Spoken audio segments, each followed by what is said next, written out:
Yes, Jesus loves me. Yes, Jesus loves me. Yes, Jesus loves me. The Bible tells me so. Mari kita arahkan tangan kita kepada anak-anak kita. Engkau yang berkata, biarkan anak-anak itu datang kepadaku dan jangan menghalang-halangi mereka, karena mereka yang empunya kerajaan Allah. Bapa, hamba berdoa di dalam nama Tuhan Yesus Kristus, berkati setiap anak-anak kami ya Tuhan. Mereka bertumbuh menjadi anak-anak yang takut akan Tuhan, anak yang mengasihi Tuhan. Kami percaya Tuhan pakai mereka dengan dahsyat dan luar biasa. Sejak kecil mereka dipersiapkan ya Tuhan, untuk boleh menjadi pemimpin masa depan ya Tuhan. Mereka hebat, mereka luar biasa. Mereka anak panah di tangan pahlawan. Urapi juga ya Tuhan kakak-kakak NLCC Kids ya Tuhan. Berikan hikmat di dalam mengajar anak-anak Tuhan. Terima kasih Bapa. Kami serahkan anak-anak kami ke dalam tangan Tuhan. Kami percaya sukacita Tuhan ada di sekolah minggu hari ini.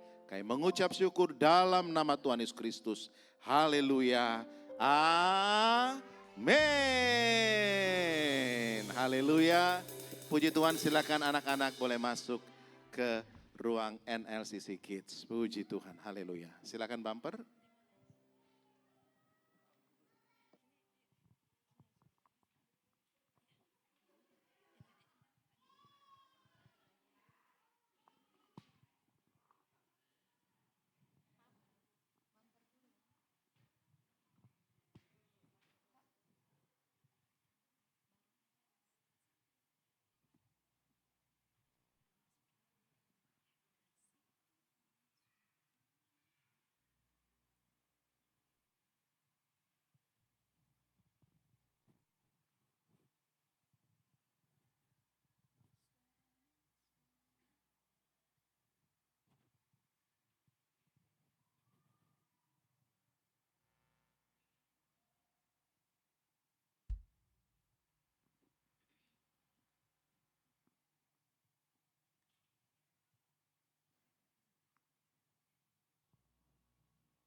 Oke, puji Tuhan. Shalom.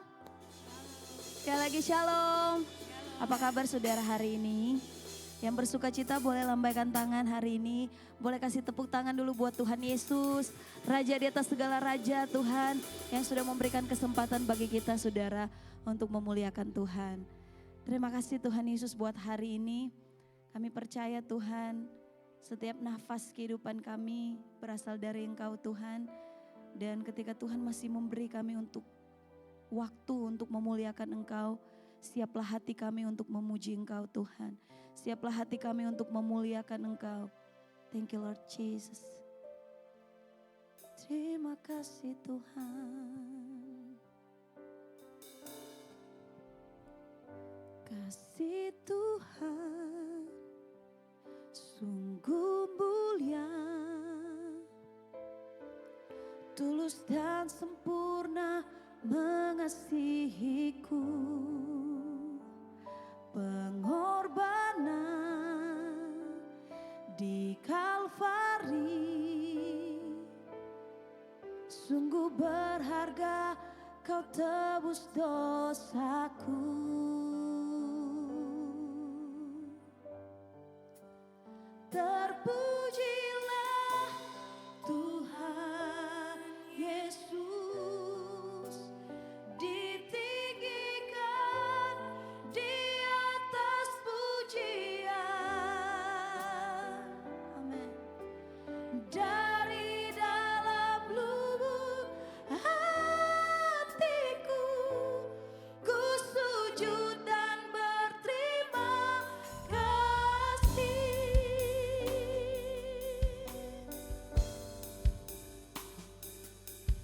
Terima kasih Tuhan Yesus. Kami mau selalu mengucap syukur atas setiap kebaikan-Mu dalam hidup kami Tuhan. Mari sama-sama naikkan pujian ini di hadapan Tuhan. Come on. Si Tuhan tak bersyarat, tak seperti cinta yang ada di dunia, selalu memberi lebih dari yang layak ku terima di hidupku. Terpujilah Tuhan Yesus, ditinggikan di atas pujian. Oh, dari dalam lubuk hatiku, ku sujud dan berterima kasih. Terpujilah Tuhan Yesus, ditinggikan di atas pujian. Dari dalam lubuk hatiku, yes Lord, ku sujud dan berterima. Sekali lagi saja kita semua untuk berdiri bersama-sama katakan, terpujilah Tuhan Yesus, ditinggikan di atas pujian. Oh, dari dalam lubuk hatiku, ku sujud dan berterima kasih. Dari dalam lubuk hatiku, ku sujud dan berterima kasih. Dari dalam lubuk hatiku, dari dalam lubuk hatiku, ku sujud dan berterima kasih. Terpujilah Engkau Tuhan, terima kasih.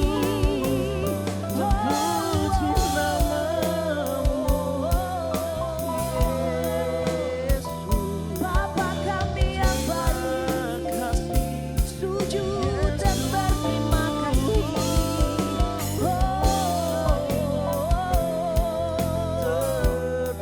Let's worship Him. Kami sembah Engkau Tuhan, Yesus Raja kami. Terima kasih Tuhan, terima kasih Bapa. Anugerah-Mu melimpah, kasih sayang-Mu melimpah bagi kami. Oh, we worship you Lord, we worship you Jesus. Terima kasih buat anugerah-Mu Tuhan, terima kasih buat kebaikan-Mu, terima kasih buat cinta-Mu. Kami bersyukur Tuhan, semua karena anugerah-Mu, semua karena kebaikan-Mu. Haleluya.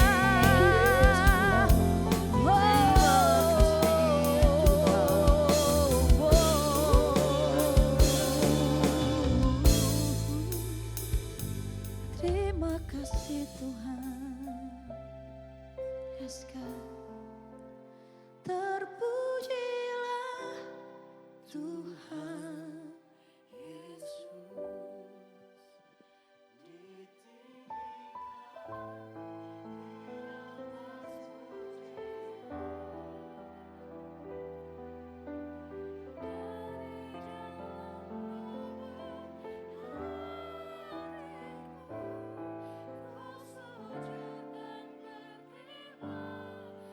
Come on, one more time, sing it.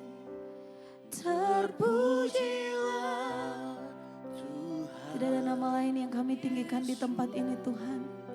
Hanya Yesus yang ditinggikan atas setiap pujian kami. Yang ditinggikan atas setiap nyanyian kami Tuhan.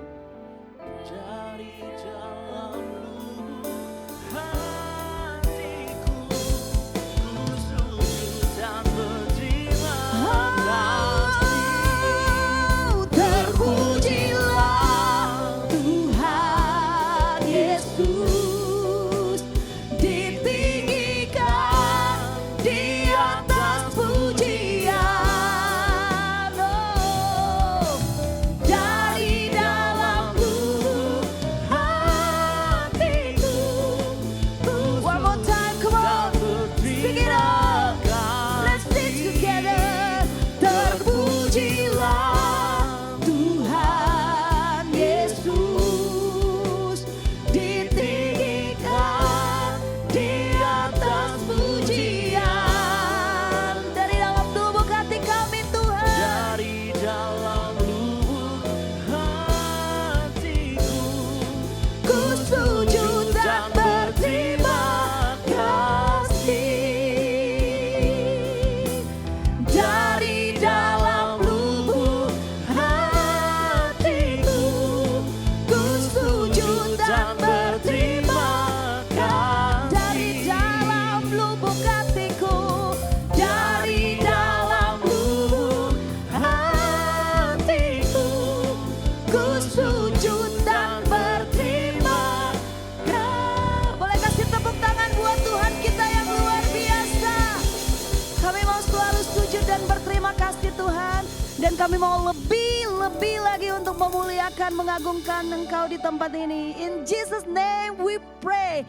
Semua yang mau lagi memuliakan Tuhan, yuk sama-sama katakan. Boleh kasih tepuk tangan lagi buat Tuhan Yesus.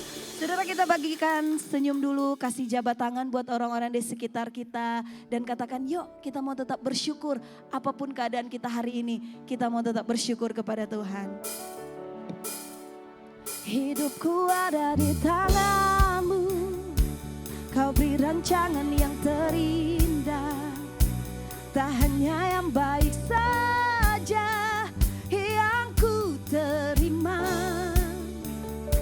Walau tubuhku dirembukan, walau jiwaku tergoyahkan, pujianku takkan terhentikan.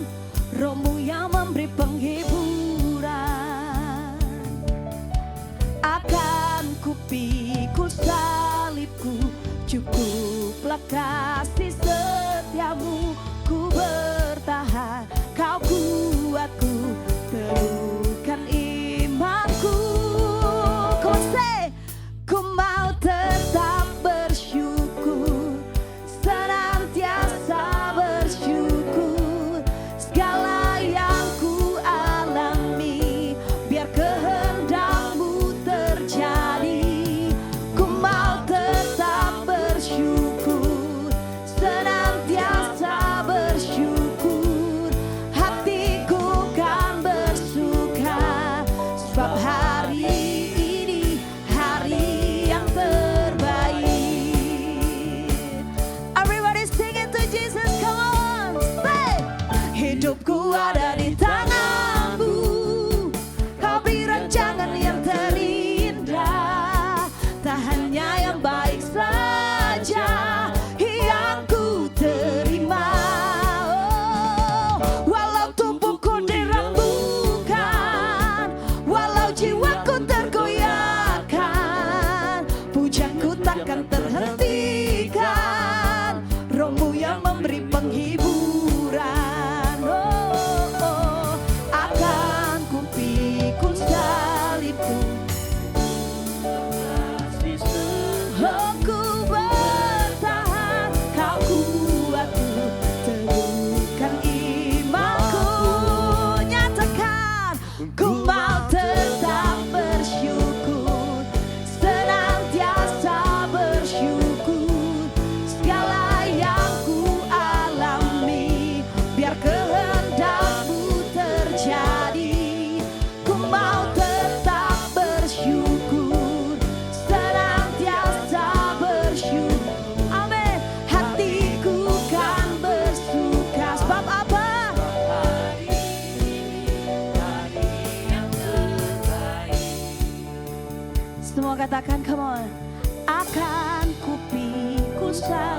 lagi dong. kasih setia.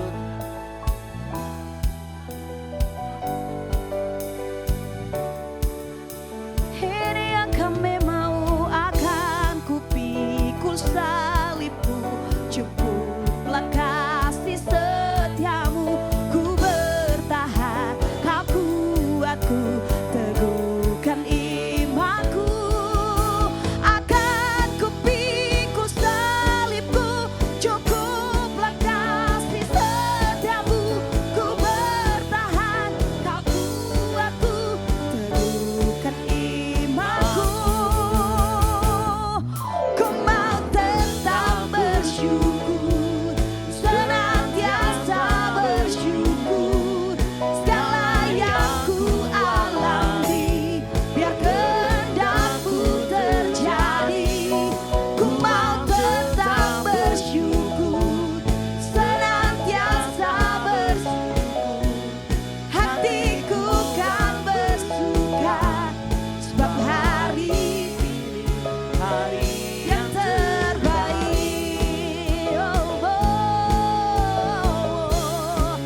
hari yang terbaik. Amin. Hari yang terbaik, ku mau bersyukur buat hari ini. Hari yang terbaik. Saudara percaya bahwa hari ini hari yang terbaik, amin. Ya come on, yang percaya hari ini hari yang terbaik, kita terus sorakan setiap kebaikan Tuhan. Semua bertepuk tangan bagi Tuhan, come on. Oh, oh, oh, oh.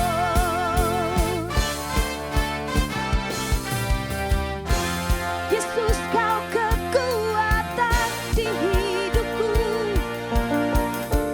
takkan gentar langkahku. Kau angkat tanganku di saat ku jatuh.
Angkat tanganmu bersama-sama, nyatakan kepada Tuhan, ku angkat. tanganmu, jujurkan haleluya.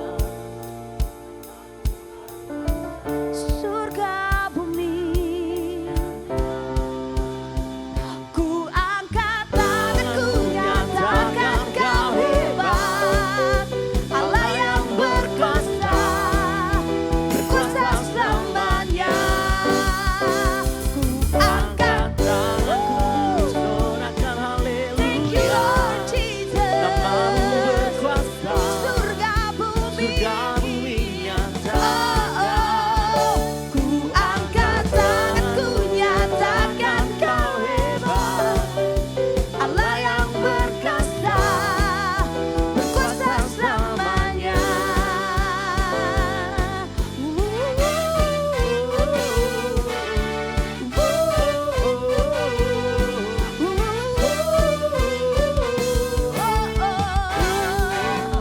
Berikan tepuk tangan yang terbaik bagi Tuhan Yesus. Haleluya. Yes Lord. Sambil engkau duduk katakan dahsyat engkau Tuhan. Sudah boleh duduk kembali. Yes God, apapun keadaan kami hari-hari ini Tuhan, kami mau tetap terus berkata dengan iman kami, Engkau kekuatan kami. Kami bisa tenang hanya di dalam Engkau Tuhan. Di dunia ini kami tidak dapat temukan ketenangan, tapi hanya di dalam Engkau, hanya di dalam hadirat-Mu Bapa, ada ketenangan, ada kedamaian. Thank you Jesus, thank you Lord. Bapa kau mendengar seruan hatiku, tak pernah kau lepaskan dari kasih-Mu.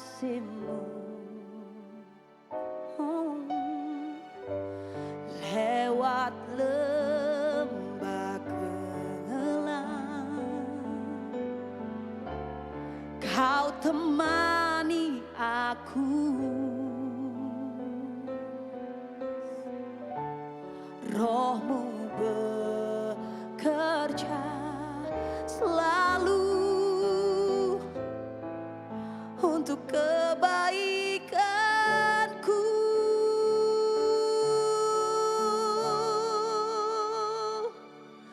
Mengalir kuasa dari tempat maha tinggi, Bapa kekal mulia, Kau hadir di sini, memulihkan hati, menyembuhkan yang terluka.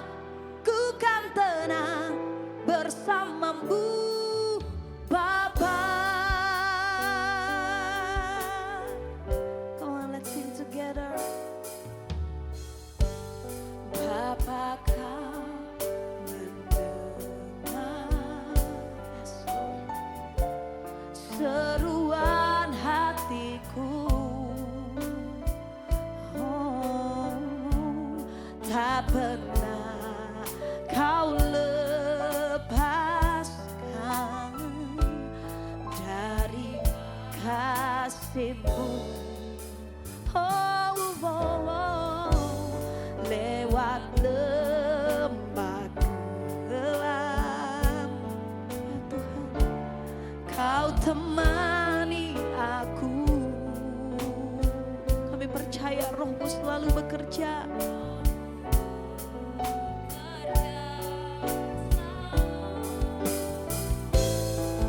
Untuk kebaikanku.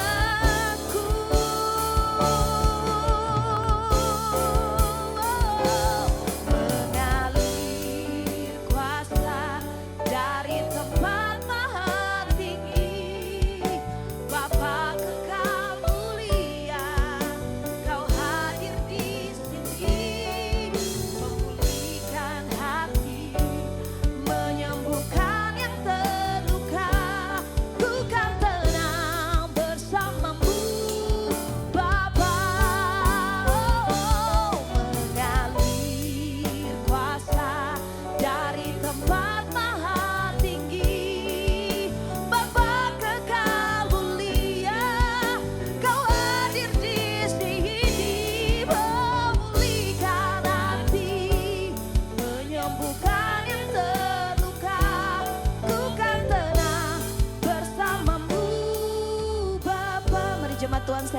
semua untuk sama-sama berdiri dan naikkan pujian ini, katakan mengalir.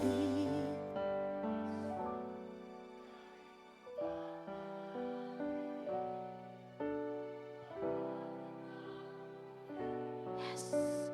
Kami percaya Engkau ada di tempat ini Tuhan. Kau melihat setiap hati kami saat ini Bapa.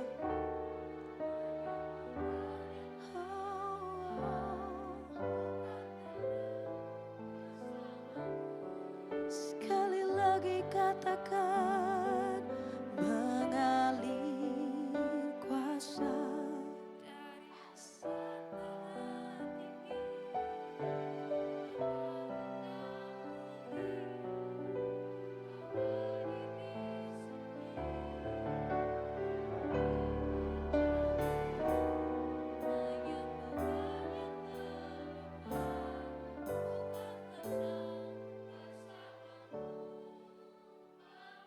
Mengalir, mengalir kuasa dari tempat maha tinggi. Bapa kekal mulia, Kau hadir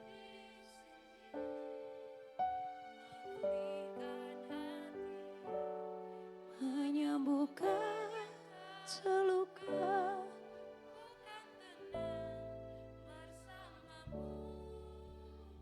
Ku kan tenang bersamamu Bapa. Ku kan tenang bersamamu Bapa.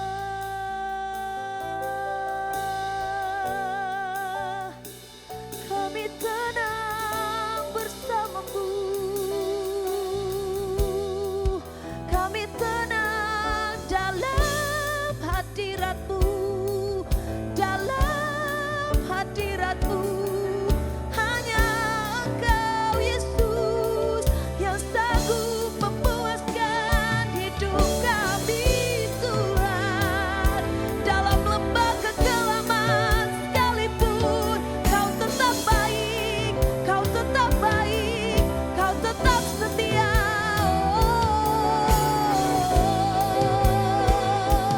Pujilah Tuhan hai jiwaku, pujilah Tuhan hai jiwaku, pujilah Tuhan segenap hatiku.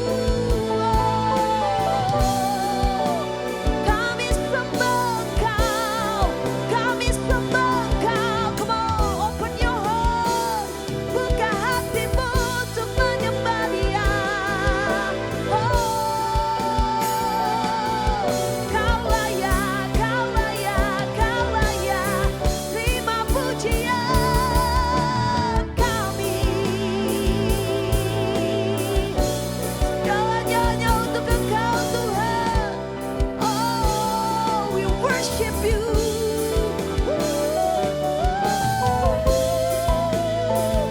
We worship You, Lord.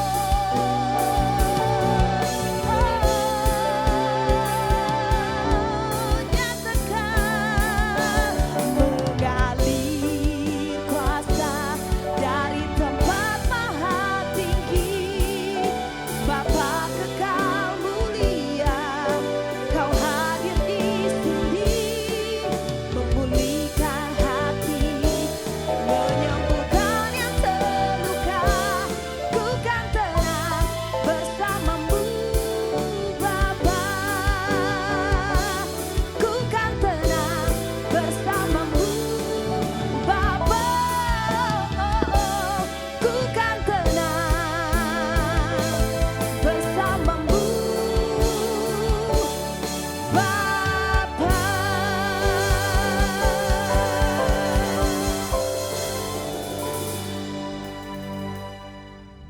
Kami sungguh bersyukur bila pada sore hari ini dapat bersama-sama menikmati hadirat-Mu, bersama-sama menaikkan segala ucapan syukur kami untuk memuji dan memuliakan nama-Mu. Terima kasih ya Bapa, untuk kasih karunia-Mu di mana Engkau telah mengaruniakan anak-Mu yang tunggal, Tuhan kami Yesus Kristus, untuk menebus segala dosa dan pelanggaran kami, memperdamaikan kami, bahkan melepaskan kami dari cengkeraman maut. Sehingga oleh kasih karunia-Mu kami ada sebagaimana kami ada pada hari ini. Kami sungguh bersyukur memiliki Engkau, dan kami juga bersyukur melalui Roh Kudus-Mu kami dijadikan sebagai anak-anak Bapa, dituntun dalam seluruh kebenaran. Itu sebabnya dengan segenap kerinduan kami datang pada sore hari ini, bukan hanya untuk mengagungkan dan memuliakan nama-Mu melalui lagu puji-pujian dan penyembahan, namun juga kami siap untuk diberkati melalui sabda kebenaran firman-Mu. Berbicaralah, kami semuanya siap untuk diajar, dididik, dibentuk. Bahkan kami siap untuk bertumbuh dalam kedewasaan kerohanian yang sesungguhnya. Engkau yang berkuasa sepenuhnya Roh Kudus atas ibadah sore hari ini di GBI New Life Community Church. Engkau yang berkuasa atas pribadi lepas pribadi, agar setiap apa yang tersampaikan pada hari ini benar-benar dapat menuntun setiap anak-anak-Mu ya Bapa, terus menapaki jalan kehidupan, berjalan dalam terang kemuliaan Kristus yang berjaya sampai pada akhirnya. Hamba ada di bawah otoritas-Mu saja, agar setiap apa yang tersampaikan pada hari ini biarlah semuanya benar-benar berasal daripada-Mu, dan semuanya hanya bagi hormat kemuliaan nama-Mu saja. Di dalam nama Bapa dan Anak dan Roh Kudus, Allah yang esa, kami berdoa dan mengucap syukur. Haleluya. Bersama-sama kita katakan amin. Silakan duduk kembali. Selamat sore semua, Bapak Ibu Saudara yang dikasihi oleh Tuhan Yesus. Shalom semuanya. Bagaimana kabarnya semua? Luar biasa. Sehat semuanya? Haleluya, puji Tuhan. Terima kasih untuk kesempatannya dari Bapak Gembala, Pastor Supratman, untuk memberikan saya kesempatan membagikan kebenaran firman Tuhan pada hari ini. Dan sebelum saya memulai pembahasan pada hari ini, saya akan memperkenalkan diri saya terlebih dahulu. Nama saya adalah Pastor Yosi Kristianto. Saya gembala sidang dari Gereja Dasar Kristus yang ada di ibadahnya ini ada di Swiss Bell Hotel di Cawang, Saudara. Jadi kita ibadah minggu itu pagi ya, jam 9. Dan kemarin beberapa bulan yang lalu saya Patrick nelfon, bisa nggak? Ya kalau sore bisa, cuman kalau pagi nggak bisa Pak. Karena memang saya memfokuskan segala sesuatunya memang dari apa yang memang sedang dirintis. Jadi itu perkenalannya. Jadi saya dari Gereja Dasar Kristus, dan kebetulan kita ada di bawah naungan Sinode Yesus Anugerah Kebenaran Indonesia atau Sinode Yakin. Yang kemarin teman saya juga minggu yang lalu ya Pak ya, Pastor Romi itu satu sinode, dan juga teman dari gereja saya yang lama, jadi udah dari dulu ya, sempat juga kemarin membagikan firman Tuhan, dan kita ada di bawah Aras PGLII. Itu saja perkenalannya. Dan hari ini saya akan membagikan kebenaran firman Tuhan. Saya juga bingung ya, karena memang tidak diberikan tema, tetapi memang saya dari awal diberitahukan saya memang akan membahas ini sebenarnya. Cuma tadi saya mau memastikan nih sama Patrick, Pat ini kebanyakan anak muda atau apa? Kata Patrick, anak muda. Waduh, soalnya saya lagi membahas tentang pernikahan, Saudara. Tapi nggak apa-apa ya Saudara ya. Iya, biarpun muda kan ini kan persiapan juga nanti nikah, ya kan? Iya dong. Jadi nanti supaya siap nih, ya kan? Makanya saya akan membagikan ini untuk teman-teman semua, untuk Bapak Ibu semua, untuk mengingat hakikat pernikahan Kristen itu sebenarnya yang seperti apa sih? Ya kan? Karena waktu saya konseling nih, saya tanya nih sama yang mau nikah, menurutmu definisi pernikahan itu apa? Tahu nggak jawabnya apa? Pernikahan adalah ibadah. Lah itu mah jawaban dari agama sana, Saudara. Kita nih bukan seperti ini gitu ya. Harusnya bisa mengerti supaya nanti dalam menapaki yaitu bahtera rumah tangga nih semuanya bisa paham. Oh ini loh yang dimaksudkan oleh Tuhan. Jadi apapun nanti tantangan-tantangannya, kita semua bisa melewati segala sesuatunya. Jadi tema hari ini adalah pernikahan, jalan menuju kesempurnaan spiritual. Harusnya saya ada PPT-nya, cuman Patrick nggak ngasih tahu, jadi saya juga terburu-buru juga sulit ya. Kalau ini harusnya udah bisa saya kirim. Jadi temanya adalah pernikahan jalan menuju kesempurnaan spiritual. Dan kita sama-sama membuka dari kitab Kejadian, bisa dikeluarkan di layar. Kitab Kejadian pasal 2 ayat 18 sampai dengan ayat 24 ya. Kejadian pasal 2 ayat 18 sampai dengan 24.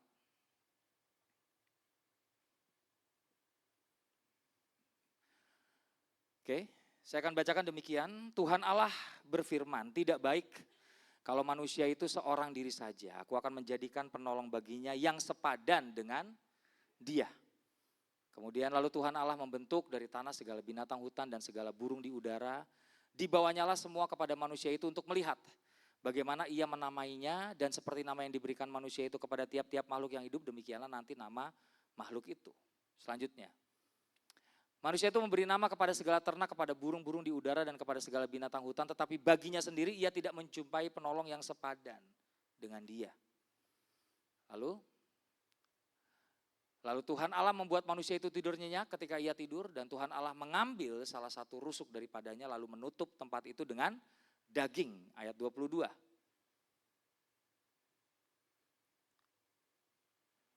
Ayat 22-nya. Dan dari rusuk yang diambil Tuhan Allah dari manusia itu dibangunnyalah seorang perempuan, lalu dibawanya kepada manusia itu. Lalu berkatalah manusia itu, inilah dia, tulang dari tulangku dan daging dari dagingku. Ia akan dinamai perempuan itu sebab ia diambil dari laki-laki. Sebab itu seorang laki-laki akan meninggalkan ayahnya dan ibunya dan bersatu dengan istrinya sehingga keduanya menjadi satu daging. Kasih karunia dan damai sejahtera dari Allah Bapa kita dan dari Tuhan Yesus Kristus memenuhi kita semua. Amin. Saudara, dalam tradisi gereja mula-mula, pernikahan tidak hanya dipandang sebagai ikatan lahiriah antara dua individu, tetapi juga sebagai perjalanan spiritual yang mendalam di dalamnya. Dan menurut John Meyendorff dalam bukunya Marriage an Orthodox Perspective, saudara, pernikahan adalah suatu sakramen yang kudus, di mana pasangan tidak hanya berjanji untuk hidup bersama, tetapi juga saling membantu mencapai kesucian. Dalam konteks ini pernikahan dalam gereja mula-mula melampaui definisi sekedar kontrak sosial. Melainkan pernikahan merupakan panggilan untuk bersama-sama bertumbuh dalam iman dan kesucian. Itu hakikat pernikahan yang sesungguhnya. Dan dalam teologi pernikahan gereja mula-mula, pernikahan sangat dipengaruhi oleh teologi dan tulisan-tulisan dari Bapak Gereja Purba. Dan salah satunya ini dari tulisannya Bapak Gereja Purba yang bernama Santo Yohanes Chrysostomos. Ini bagus banget mengulas tentang hakikat pernikahan kekristenan yang sesungguhnya. Di mana Santo Yohanes Chrysostomos menekankan bahwa pernikahan adalah sarana untuk mencapai kesempurnaan rohani melalui kasih dan pengorbanan.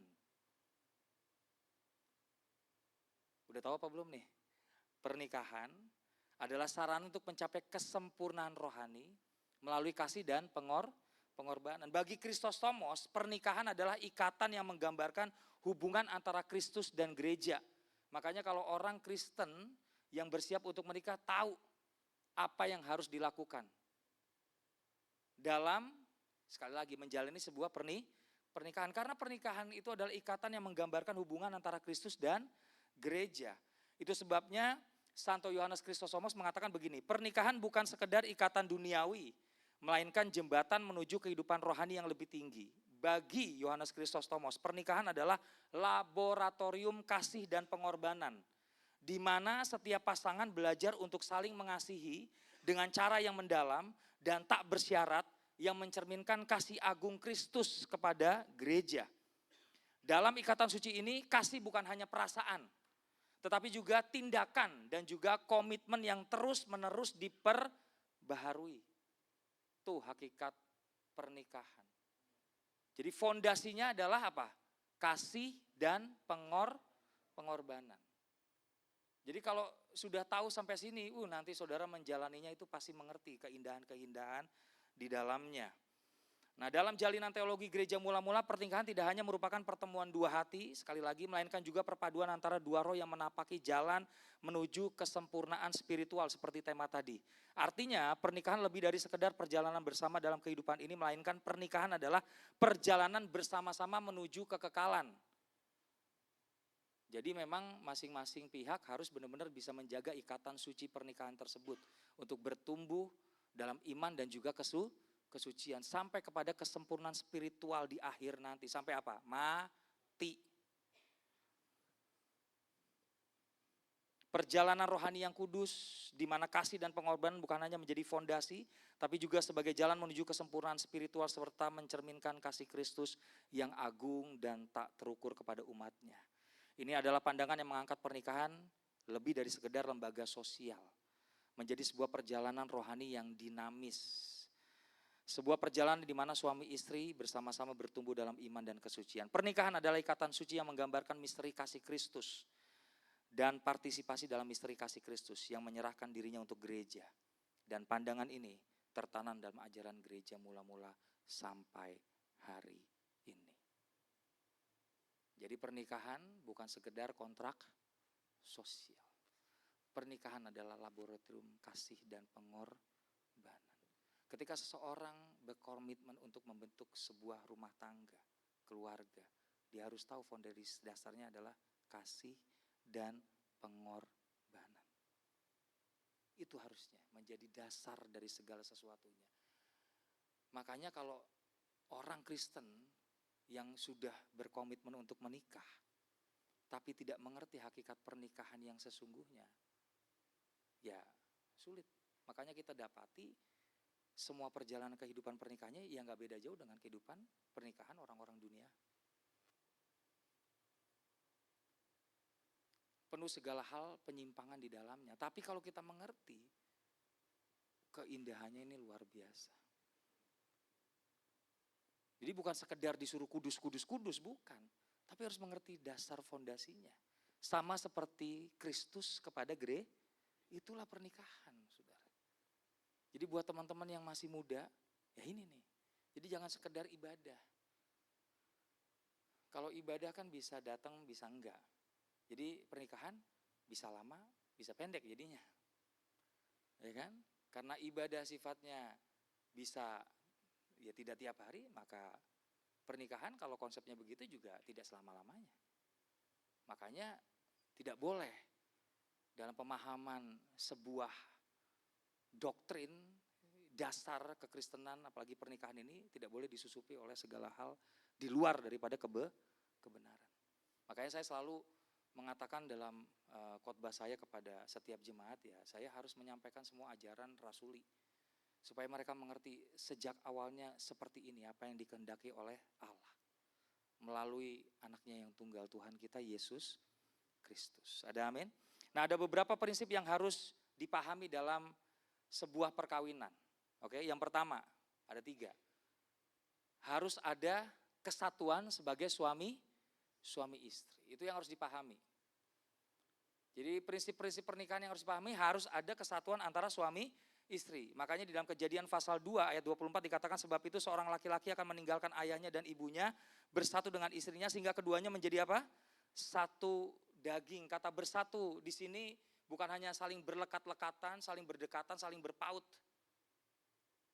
Tapi bersatu di sini kalau dalam bahasa Ibraninya itu salah satunya adalah pengertiannya dabak, diambil dari kata dabak artinya membelah. Artinya setiap orang yang ingin menikah itu harus berani membelah dirinya, menanggalkan separuh dirinya. Ada amin? Kenapa harus berani menanggalkan separuh dalam dirinya? Ya karena pernikahan adalah laboratorium kasih dan pengorbanan. Gak bisa kalau orang udah menikah, ya ini saya. Ya saya begini. Ya terima aja saya apa adanya. Gak bisa. Kalau kamu sudah mau menikah, ya harus siap. Berkorban. Menanggalkan apa? Ya itu separuh kehidupannya. Keegoisannya harus dibuang. Apalagi? Keras kepalanya, apalagi tertutup dan lain sebagainya. Makanya kenapa gereja sebelum memasuki pernikahan harus ada namanya konseling terlebih dahulu untuk bisa saling terbuka, belajar. Untuk bisa saling memahami, walaupun tidak sepenuhnya ya, tapi setidaknya dari konseling tersebut mereka bisa melihat gambaran-gambaran sesungguhnya. Saya kalau dalam konseling pranikah, saya sampai tanya kalau seandainya, ada pertanyaannya, kalau seandainya salah satu dari pasanganmu yang sakit, kemudian tidak bisa memenuhi dalam tanda kutip ya, kebutuhan seksual, apa yang kamu lakukan? Saya pengen tahu. Supaya mereka nanti kalau menghadapi hal-hal ini tidak aneh-aneh gitu loh. Kelihatannya kayak sepele, tapi kalau nggak tahu dasarnya kan sulit. Makanya harus ada kesatuan. Bagaimana mau bersatu kalau kamu sendiri pada egois? Bagaimana mau bersatu kalau tidak ada yang namanya pengorbanan? Entah itu laki-laki, entah itu perempuan, semua harus berani mengorbankan dirinya. Karena itulah cinta, itulah kasih. Sama seperti Kristus mengasihi dan dia rela berkorban, kita pun mengasihi Yesus juga rela berkorban. Begitu kan?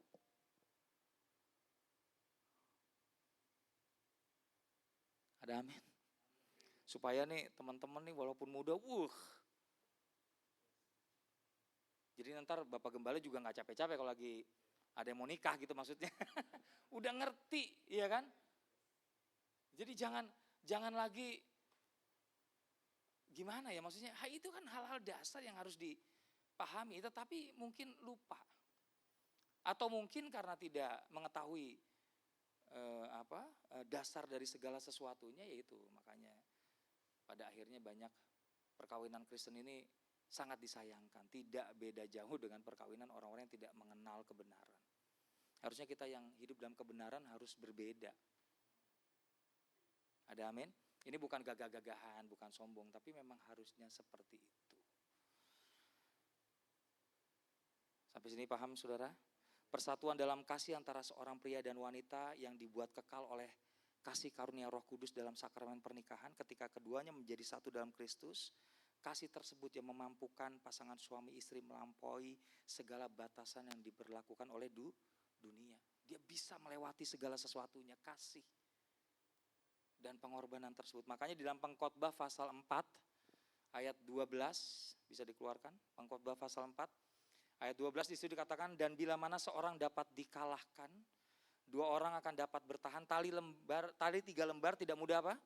Diputuskan. Ingat, di dalam gereja pernikahan adalah sakramen di mana Allah menyempurnakan, melengkapi dan menguduskan serta memberkati cinta antara pria dan wanita. Itu sebabnya Kristus memberi kita kesempatan untuk melengkapi dan menyempurnakan persatuan dengan apa? Kehadirannya. Tanpa adanya Kristus, pernikahan tidak akan langgeng. Kasih karunia dari Roh Kudus itulah yang memampukan kita dapat melewati segala sesuatunya. Kasih karunialah yang memberi pasangan suami istri kelak nih ya, ke depannya ini diberi kekuatan untuk bisa bersabar jika ada pasangannya yang ngeselin. Iya dong ya kan, nikah kan pasti emang semuanya bisa lurus gitu. Pasti ada yang ngeselin lah ya kan, kalau nggak suaminya ntar istrinya lah, pasti ada. Nanti dah kalau pas sudah nikah baru tahu tuh. Kalau belum, kalau masih pacaran ya dek ya nih pacaran jarang ketemu. Kalau ngambek udah nggak usah ketemu lah, kan enak. Kalau pacaran, lah besok kalau pas nikah pak. Lu ngambek itu di depannya ada suaminya, ada istrinya, masa iya tidur di luar, kan nggak mungkin. Iya harus bisa bersabar untuk segala sesuatunya. Kasih karunia yang memampukan kita untuk melakukan itu. Dan kasih karunialah yang memberi kita kekuatan untuk menjadi penuh apa? Kasih kepada pasangan. Menjadi seorang yang pemaaf. Kalau si suaminya atau istrinya berkali-kali mungkin tidak sesuai dengan ya konsepnya dia lah. Makanya perlu adanya yang namanya kesatuan. Tapi bagaimana bisa bersatu kalau definisi yang paling dasarnya aja kasih dan pengorbanan gak bisa dipahami. Jadi gak bisa cuma nyuruh suaminya aja harus berkorban, istri gak bisa, dua-duanya harus berani untuk membelah dirinya. Supaya tercipta suatu kehidupan rumah tangga yang memang benar ya. Ada amin? Ini diem-diem nih sebenarnya pada ngantuk atau memperhatikan sih? Tiba-tiba nanti ngangkat semua ini. Oke, jadi Seperti itu. Jadi yang pertama yang harus dipahami prinsip dasarnya apa? Harus ada kesatuan sebagai suami istri. Bagaimana supaya bersatu? Ya harus berani menanggalkan separuh dirinya.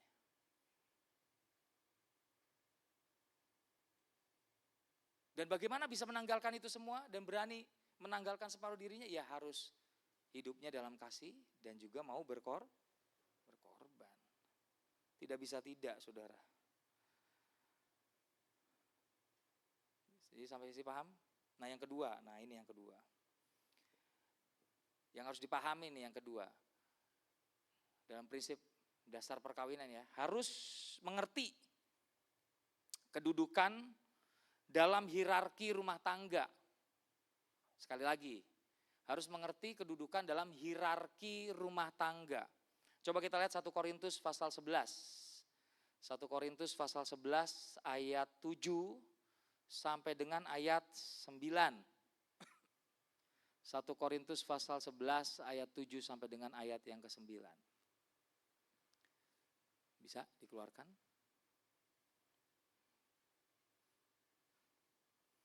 1 Korintus pasal yang 11 ayat 7 sampai dengan 9. Sebab laki-laki tidak perlu menudungi kepalanya. Ia menyinarkan gambaran dan kemuliaan Allah. Tetapi perempuan menyinarkan kemuliaan laki-laki. Ayat yang ke-8. Sebab laki-laki tidak berasal dari perempuan, tetapi perempuan berasal dari laki-laki. Ayat 9. Ayat 9. Dan laki-laki tidak diciptakan karena perempuan, tetapi perempuan diciptakan karena laki-laki. Jadi harus mengerti dulu kedudukan dalam hierarki rumah tangga. Dan di sini jelas ya dikatakan bahwa hierarki, urutan atau tingkatan dalam rumah tangga, suami adalah kepala. Suami adalah pemimpin, kepala. Dan jangan tertukar. Jangan ditukar. Karena kalau tertukar dan sengaja ditukar, tiba-tiba istrinya jadi kepala, berabe nih sudah. Rumah tangga bisa kacau. Hierarkinya harus jelas dari awal. Suami adalah kepala, pemimpin dalam keluarga. Mungkin ada yang bertanya nih, tapi Pak, kalau suaminya nih, Bill Gates misalnya, suaminya nih gak bisa diharapkan. Tukang selingkuh, tukang judi, apalagi tukang mabok, nggak bertanggung jawab, pemalas, nggak bisa kerja. Terus gimana Pak? Masa dia jadi kepala sih atas keluarga? Bisa nggak ditukar? Iya dong, hierarkinya. Saya gitu, kan saya udah mati-matian nih. Saya bertanggung jawab sebagai istri. Nggak bisa. Tetap suami adalah kepala, tapi kondisinya kepala rumah tangga yang tidak bertanggung jawab. Pemimpin yang tidak menjadi teladan. Lah terus gimana Pak? Kan kacau kalau sampai suami aja nggak bisa menjadi teladan bagi kami dan anak-anak kami. Bu, calon ibu, jangan berkecil hati. Oke? Jangan berkecil hati. Ini Tuhan berkata begini, ketika Tuhan menciptakan wanita untuk Adam atau perempuan bagi Adam. Kejadian pasal 2 ayat 18 coba.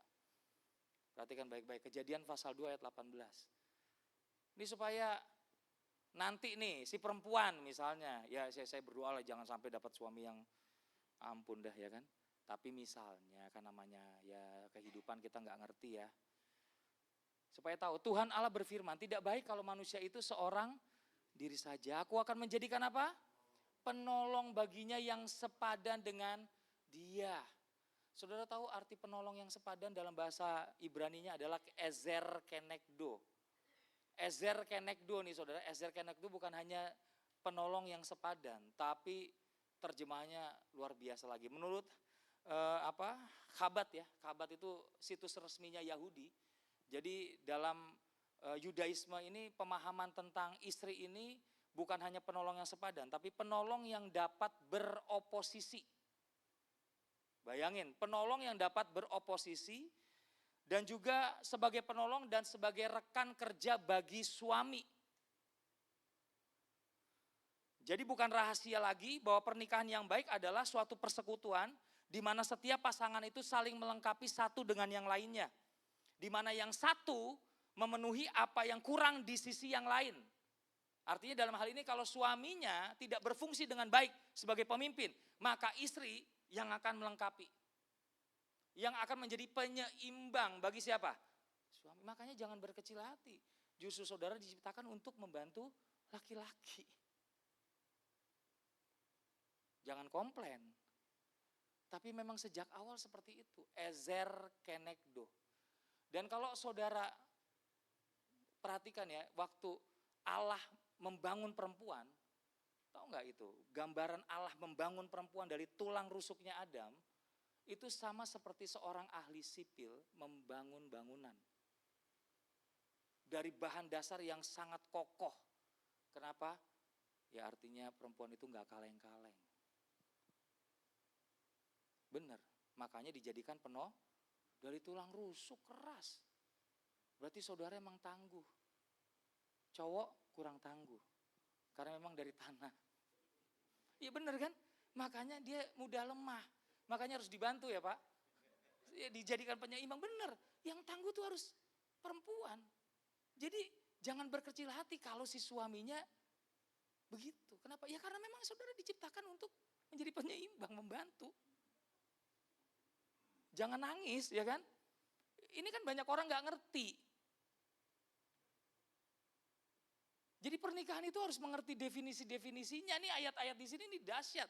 Jadi ketika Allah membangun yaitu tulang rusuk untuk dijadikan sebagai bagian untuk kebutuhannya Adam itu sebagai penolong. Itu dari tulang rusuk yang memang dibangun seperti seorang ahli sipil membangun bangunan.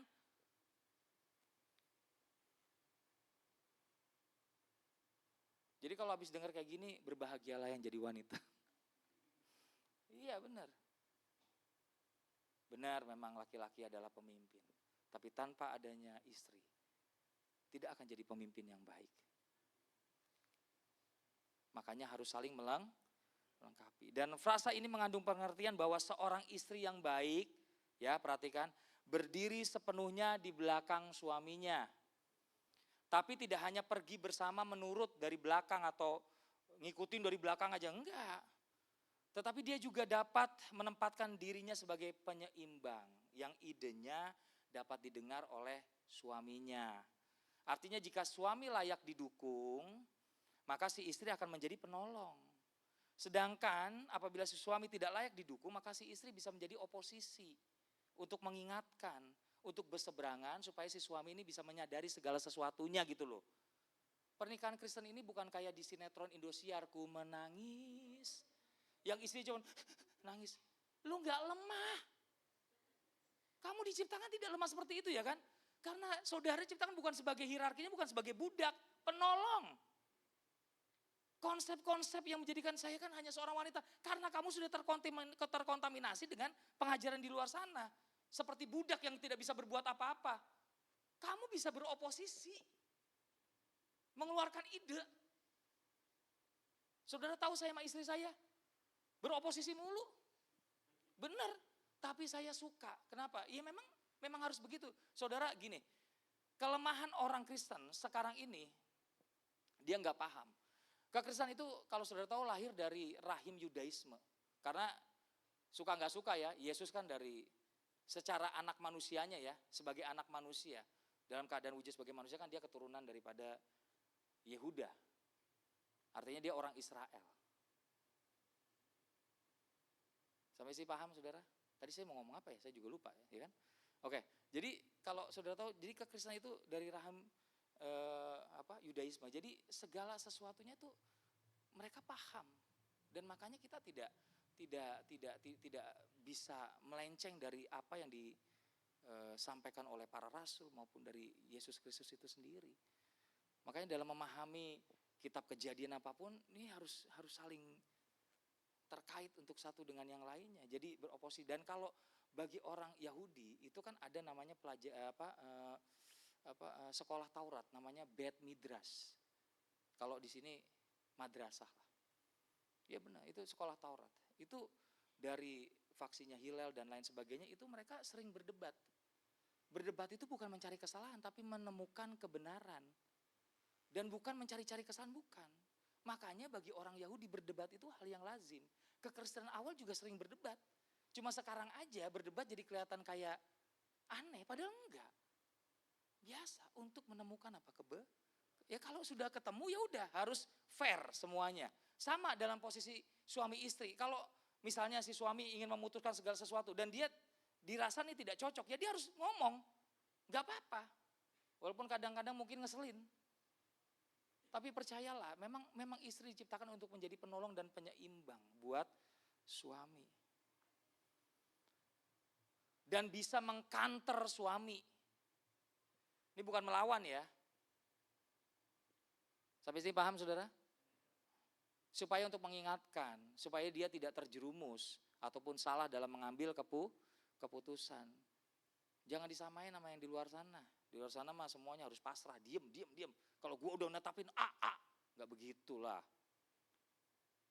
Walaupun hierarkinya suami adalah pemimpin dan istri adalah urutannya kedua, dia bukan budak. Dia penyeimbang. Rekan sekerja bagi suami.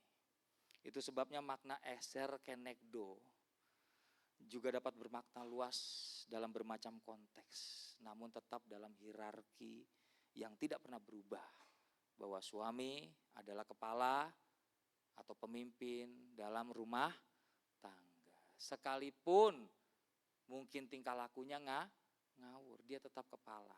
Gimana supaya nggak ngawur? Ya jadilah istri yang mampu beroposisi untuk menyadarkan dia, mengembalikan dia ke jalan yang benar.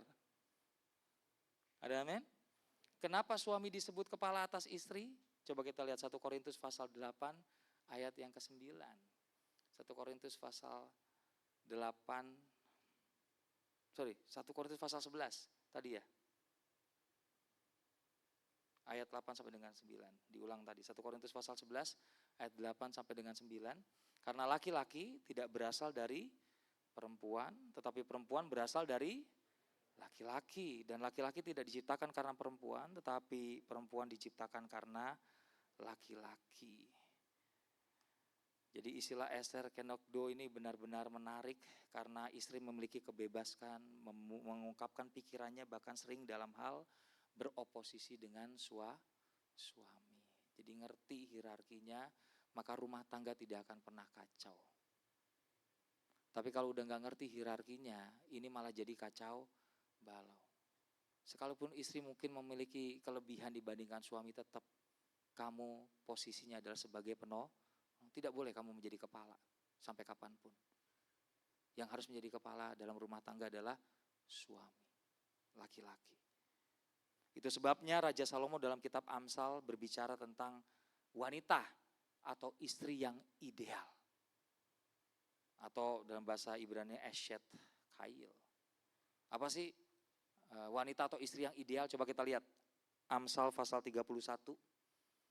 Amsal pasal 31 ayat 10 sampai dengan 31 lah. Saya akan bacakan. Amsal 31 ayat 10 sampai dengan ayat 31. Ini tentang wanita atau istri yang ideal. Istri yang cakap. Siapakah akan mendapatkannya? Ia lebih berharga daripada permata. Kenapa lebih berharga dari permata? Karena ia benar-benar menjadi penolong. Rekan sekerja. Kemudian ayat 11. Hati suaminya percaya kepadanya. Suaminya tidak akan kekurangan. Istri yang menjadi penolong suaminya tidak akan pernah kekurangan. Karena dia akan selalu bisa menutupi kelemahan-kelemahan dan tuh istri. Berbahagialah kalau diciptakan sebagai wanita. Oke. Ayat yang ke-12. Tadi ya? Benar ya? Ia berbuat baik kepada suaminya dan tidak berbuat jahat sepanjang umurnya. Ayat 13. Lanjut terus.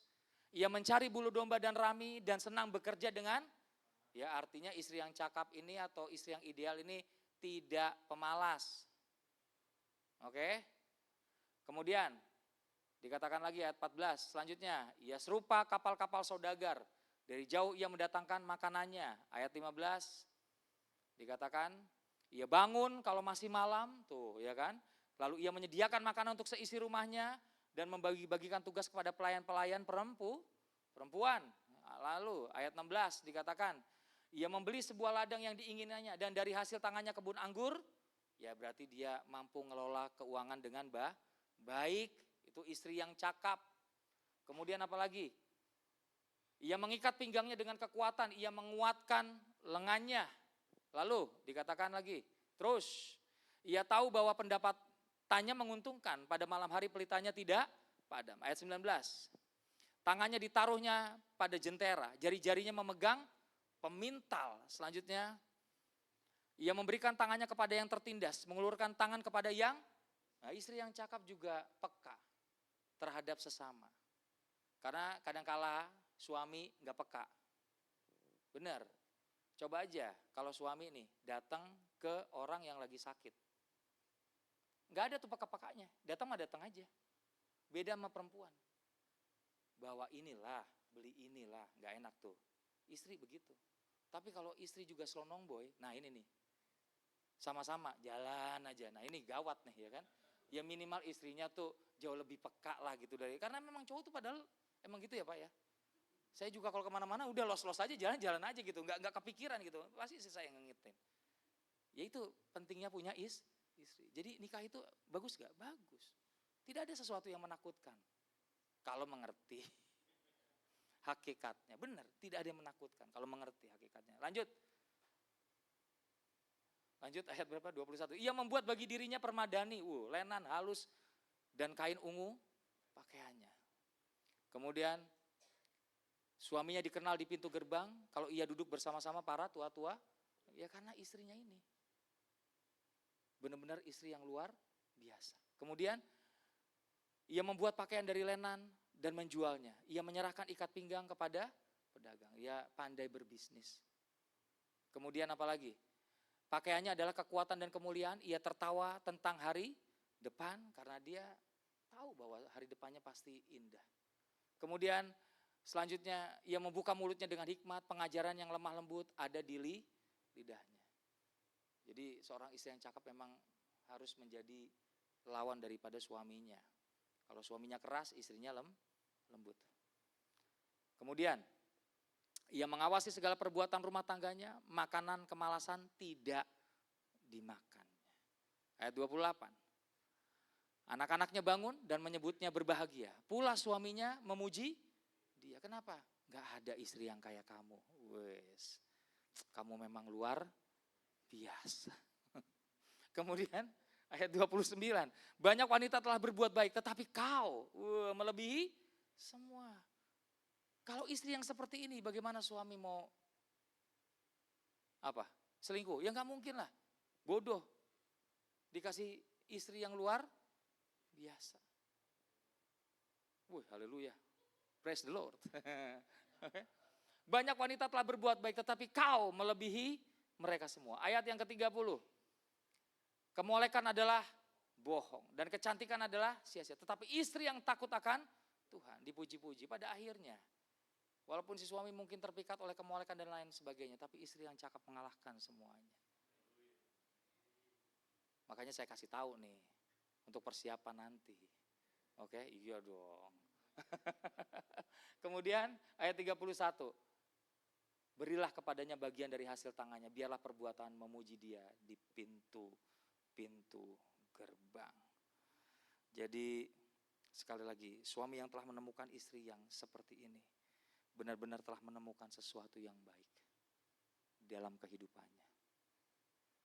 Makanya saya beritahu pengajaran pada hari ini supaya betapa luar biasanya jika engkau diciptakan sebagai wanita. Karena bukan kaleng-kaleng ya, bukan sembarangan, tapi memang dipersiapkan oleh Tuhan untuk menjadi penolong, penyeimbang, rekan sekerja.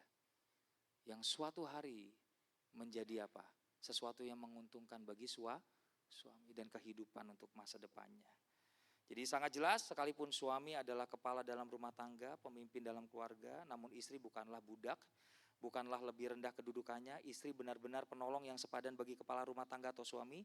Jadi suami tidak boleh mentang-mentang dan istri pun juga tidak boleh mentang-mentang karena merasa menjadi penolong. Jadi tidak boleh. Karena suami dan istri adalah satu kesatuan di dalam Kristus. 1 Korintus pasal 11 ayat 11 sampai dengan 12. Makanya diingetin lagi oleh Paulus juga. 1 Korintus pasal 11 ayat 11 sampai dengan ayat yang ke-12.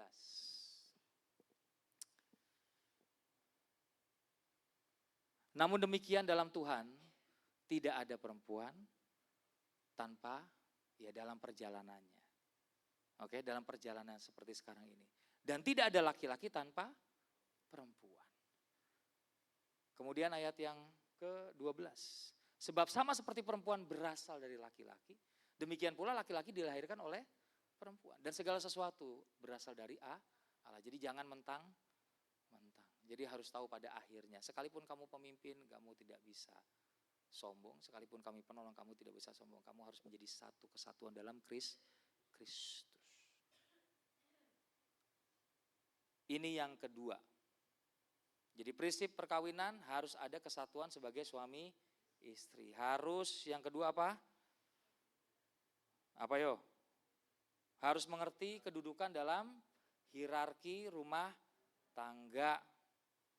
Yang ketiga, yang terakhir.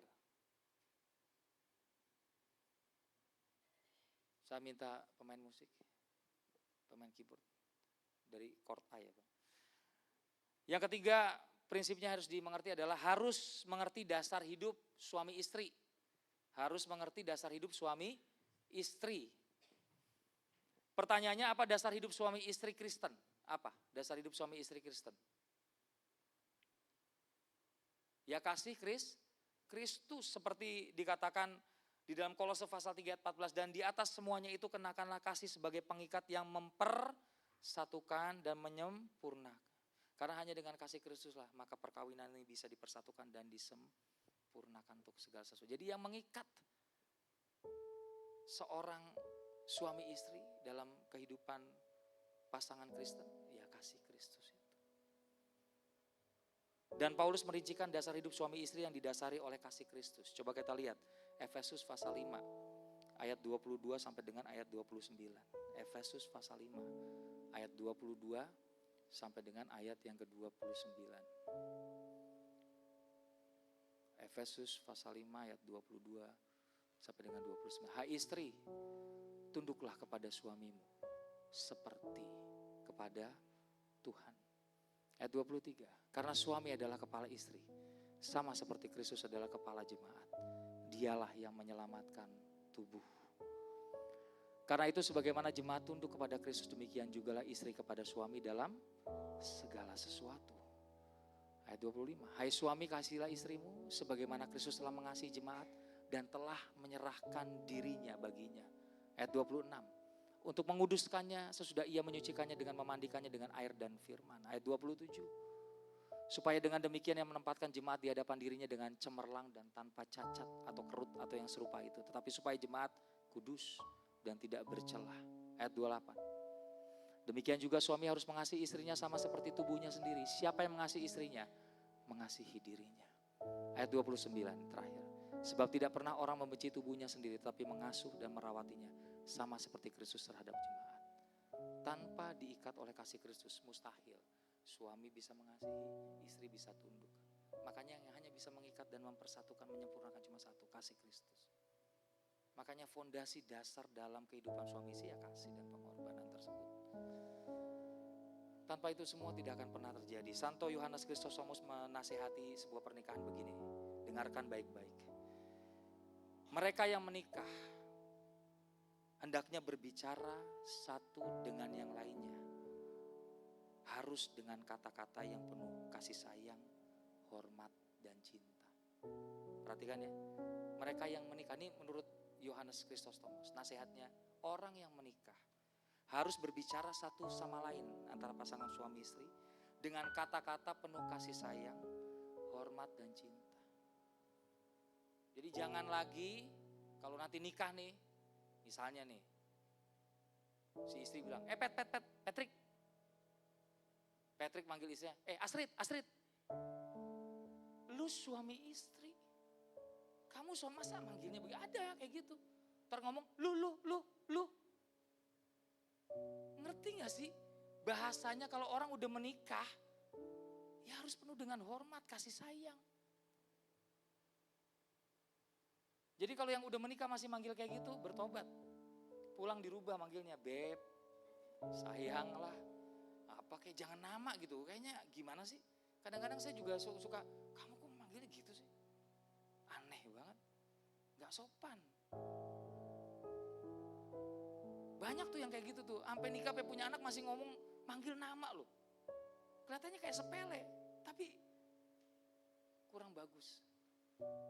Ini nasihat, supaya besok inget ya, kalau udah nikah manggilnya apa?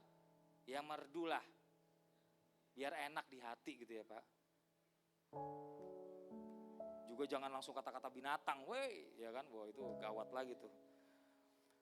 Sang suami, nah ini nih, ingat nih suami nih, calon suami dan suami nih. Harus memperlakukan istrinya dengan penuh kasih sayang. Dan terus mencintainya terlepas dari apapun kesalahannya. Yes, langsung. Yes. Karena apa? Karena Kristus mengasihi gereja dan mati untuknya. Bahkan sebelum ia memurnikan dan sang istri harus menanggapinya dengan kerelaan. Jadi suami harus mengasihi dan mencintai istri dengan penuh kasih sayang terlepas dari apapun kesalahannya. Karena memang dalam pernikahan harus ada kasih dan Nah ini istri nih, tadi udah suami. Kewajiban seorang istri adalah menghormati suaminya dan menaatinya dengan menganggap ketaatannya sebagai bagian dari kewajiban kepada Tuhan. Seorang wanita harus menghormati suaminya sebagai kepala dan dia harus mencintainya sebagai tubuhnya demi Kristus. Seorang suami tidak boleh marah jika seorang istri menuntut lebih banyak waktu.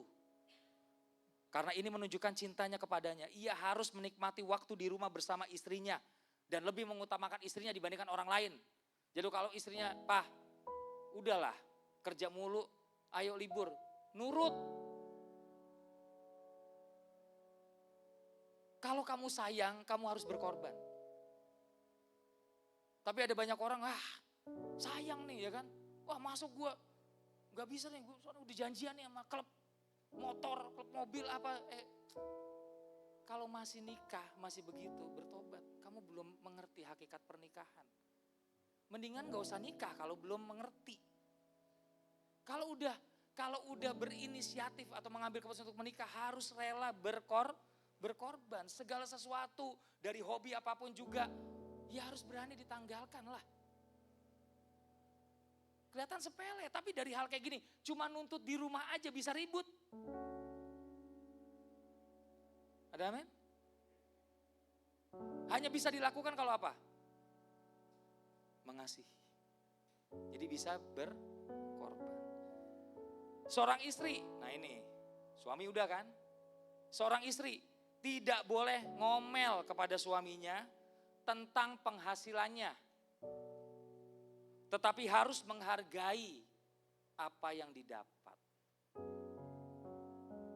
Jadi kalau pulang suaminya capek, segini doang. Cari kerja lagi dong.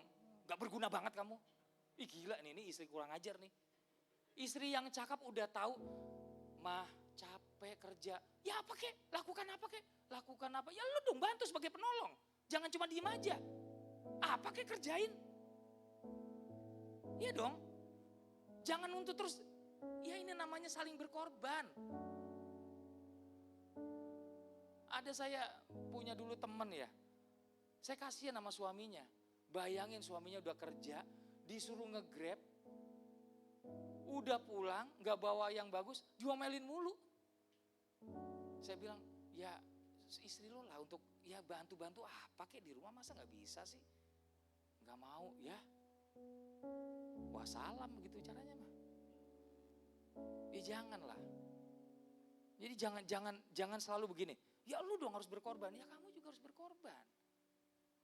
Kadang-kadang maunya si istri diem aja. Ya kamu harus kerja, kamu kerja.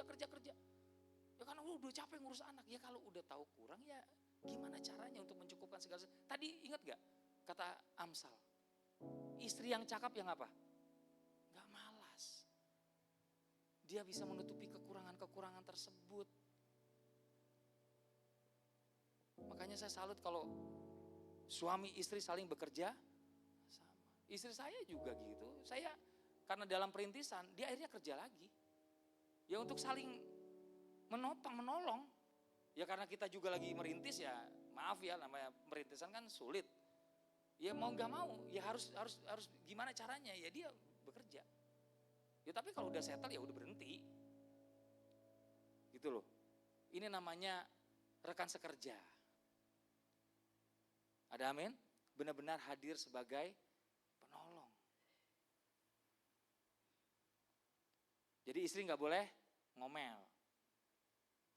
Kalau gaji suami kecil. Udah tahu kecil jangan diem aja. Kreatif. Ada amin? Jadi gak saling menyalahkan lah. Tapi saling menutup segala itu pernikahan. Seorang suami harus memulai nasihatnya dengan mengatakan betapa aku mencintaimu. Nah itu. Supaya yang keluar sesuatu yang indah. Harus memuji istrinya di depan semua orang. Jangan jelek-jelekin istrinya di depan semua orang. Lu nih gendut, jelek. Gila ini suami kayak gini nih. Ya janganlah. Ya harus memuji. Dan secara sabar menasehati dengan kata-kata yang lembut. Masing-masing harus menjadi contoh bagi yang lain dengan menjalani kehidupan yang berbudi luhur. Mereka hendaknya berdoa bersama, menghadiri ke gereja bersama, apalagi dan di rumah membahas yaitu apa yang disampaikan di gereja, membahas semua tentang kasih Kristus dan lain sebagainya. Memang harus seperti itu. Dan kalau mengadakan pesta suami istri hendaknya yang harus diingat adalah mengundang orang-orang miskin. Jangan cuma orang-orang kaya doang, dia bisa membalas. Tapi orang miskin tidak bisa membalas dan Allah nanti yang akan membalas semua kebaikan tersebut. Tahu gak ciri kehidupan orang benar? Sesuai Alkitab ada 3. Orang benar nih kehidupannya nih harus ada yang namanya doa, beribadah. Yang kedua berpuasa. Dan yang ketiga bersedekah. Lihat aja di dalam Matius. Itu Yesus yang memberitahukan segala sesuatunya. Sejak dahulu sampai bapak-bapak gereja semuanya melakukan 3 hal itu. Makanya semua orang-orang Kristen yang benar-benar dalam ajaran mula-mula tidak pernah akan meninggalkan yang namanya doa dalam kehidupannya, puasa dan sedekah.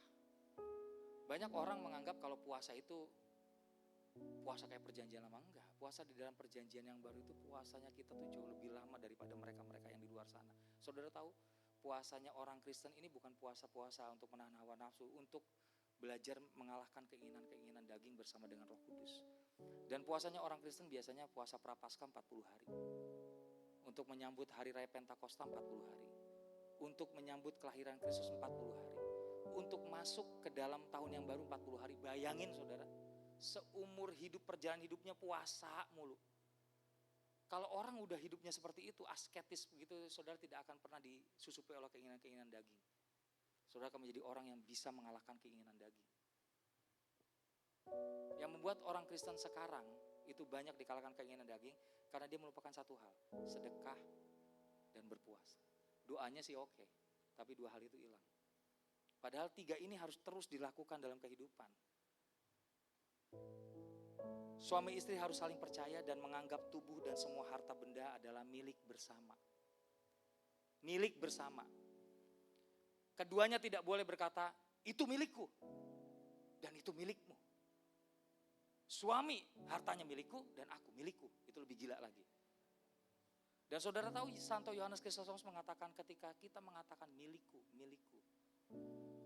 Itu adalah frasa yang keji. Karena berasal dari apa? Iblis. Kenapa berasal dari iblis? Karena itu adalah gambaran dari keegoisan. Dan kalau saudara baca di Midras mengenai orang-orang Sodom sebelum dihukum oleh Allah, Itu orang-orang Sodom itu tabiatnya begini nih. Mikirinnya diri sendiri. Itu parah orang-orang Sodom. Tidak ada kasih, tidak pernah menolong orang. Tidak ada belas kasih. Jadi milikku ya milikku. Gue gak peduli dengan milik. Wah itu. Jadi saudara bisa tahu. Kalau orang Kristen sampai pikirannya begitu, gak lebih jauh dari orang-orang Sodom. Kalau orang sudah ada dalam Kristus, tidak mungkin dia berpikir seperti itu. Apalagi sebagai suami istri. Apa yang didapat bersama-sama yaitu milik bersama. Entah istrinya yang lebih gede lah atau suaminya yang lebih gede. Semua adalah milik kan bukan lagi dua. Tapi satu. Ada amin? Mereka harus selalu mengingatkan satu sama lain. Bahkan tidak ada yang perlu ditakuti. Kecuali satu yang harus takuti. Sampai selama-lamanya. Ada amin?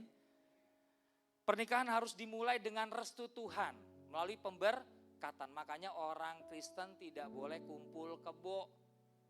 Apalagi kawin siri. Gak boleh. Harus dimulai dengan restu Tuhan untuk perjalanan ke depan. Karena pernikahan bukan hanya urusan seksual, tapi perjalanan spiritual untuk mencapai kesempurnaan di dalam Kristus. Berakhirnya pasangan suami istri harus hidup dalam kekekalan. Tuh kalau yang benar ngerti harus dalam kekekalan. Jadi bukan sekedar nikah habis itu udah kita pisah, nggak bisa.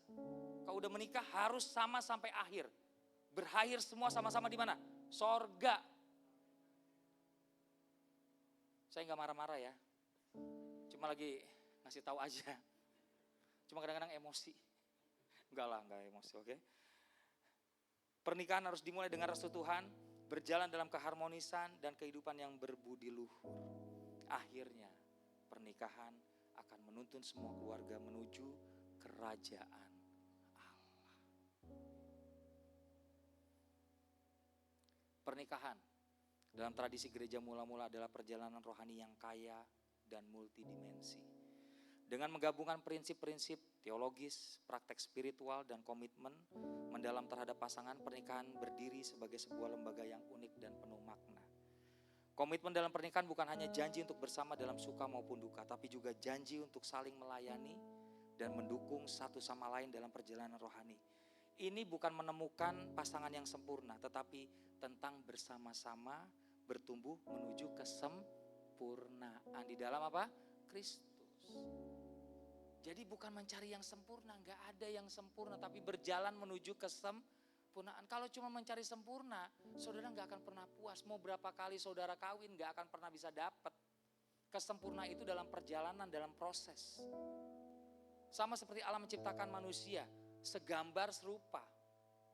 Artinya menuju kepada kesempurnaan dalam perjalanannya. Memang benar diciptakan berdasarkan citra Allah, tapi belum sempurna.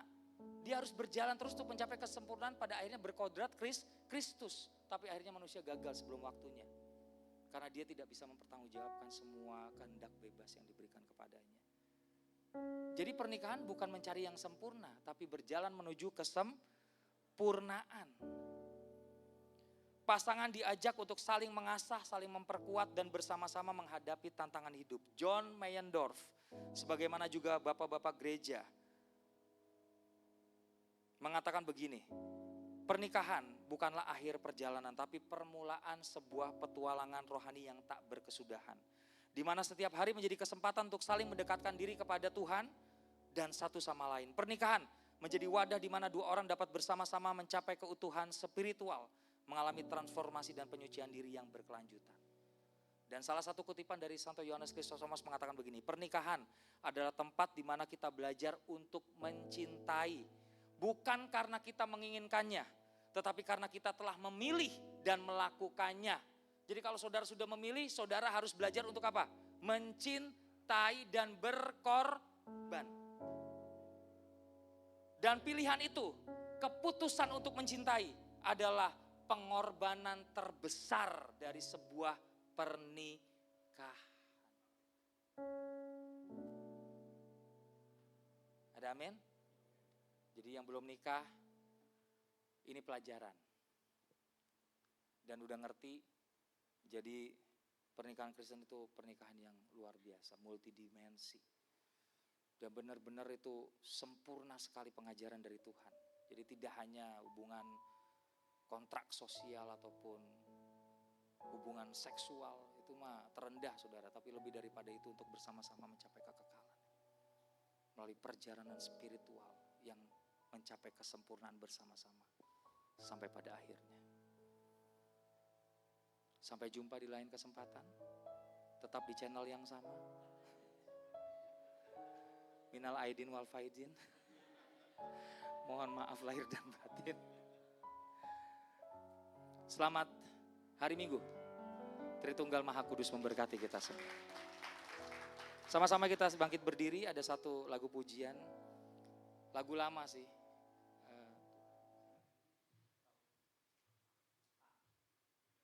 Tuhan, inilah hidupku. Ku serahkan padamu segala cita-citaku, masa depanku menjadi milikmu, menjadi milikmu. Jadikan kami terangmu di tengah kegelapan dunia, di tengah kegelapan dunia, membawa bangsa-bangsa kepadamu.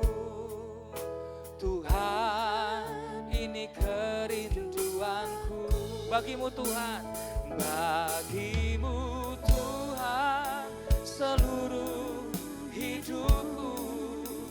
Pakailah Tuhan bagi kemuliaan-Mu.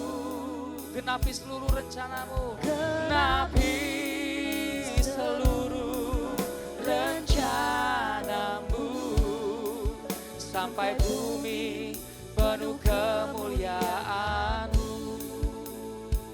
Kembali dari awal kita angkat pujian ini, katakan Tuhan, inilah hidupku. Tuhan, inilah hidupku, ku serahkan padamu. Ku serahkan padamu segala cita-citaku, masa depanku menjadi milikmu. Jadikan kami terangmu di tengah kegelapan dunia, di tengah kegelapan dunia, membawa bangsa-bangsa kepadamu. Tuhan, ini kerinduanku bagimu Tuhan, bagimu Tuhan, seluruh hidupku. Pakailah Tuhan bagi kemuliaan-Mu. Genapi seluruh rencana-Mu, sampai bumi penuh kemuliaan bagimu Tuhan, bagimu Tuhan, seluruh hidupku. Pakailah Tuhan bagi kemuliaan-Mu. Genapi seluruh rencana-Mu, sampai bumi penuh kemuliaan-Mu. Hamba telah menyampaikan kebenaran firman-Mu pada hari ini melalui sebuah firman mengenai pernikahan yang kami percaya akan menjadi pelajaran penting dalam kehidupan, baik itu pasangan suami istri ataupun anak-anak muda yang sedang mempersiapkan masa depannya kelak. Karena salah satu lembaga yang pertama kali diciptakan oleh Tuhan di Taman Eden adalah sebuah pernikahan. Dan Tuhan mau melalui pernikahan menghasilkan keturunan-keturunan ilahi untuk kerajaan sorga. Dan hamba berdoa agar setiap jemaat yang ada di tempat ini mereka benar-benar memahami hakikat pernikahan sesungguhnya sebagai orang-orang di dalam Tuhan sampai selama-lamanya. Hamba berdoa agar setiap orang yang sudah menikah ketika menghadapi segala macam masalah, tantangan, pencobaan-pencobaan apapun juga mereka tetap teguh untuk terus bersandar kepada Tuhan dan mengingat segala sesuatunya bahwa di dalam sebuah pernikahan itu harus ada yang namanya fondasi, kasih dan pengorbanan. Karena hanya dengan itulah maka semua bisa dipersatukan dan semua bisa disempurnakan bersama dengan Tuhan. Dan hamba telah berhenti dan menyampaikan firman Tuhan, namun hamba percaya setiap apa yang disampaikan tidak akan pernah kembali dengan sia-sia, berakar, bertumbuh, dan menghasilkan 9 cita rasa dari buah roh yang sesungguhnya dalam kehidupan mereka semua sampai selama-lamanya. Dan hamba telah selesai menyampaikan kebenaran firman Tuhan dan Roh Kudus yang berkuasa untuk memeteraikan segala sesuatunya. Di dalam nama Bapa dan Anak dan Roh Kudus Allah yang sah, kami berdoa dan mengucap syukur. Haleluya. Bersama-sama kita katakan amin. Silakan duduk.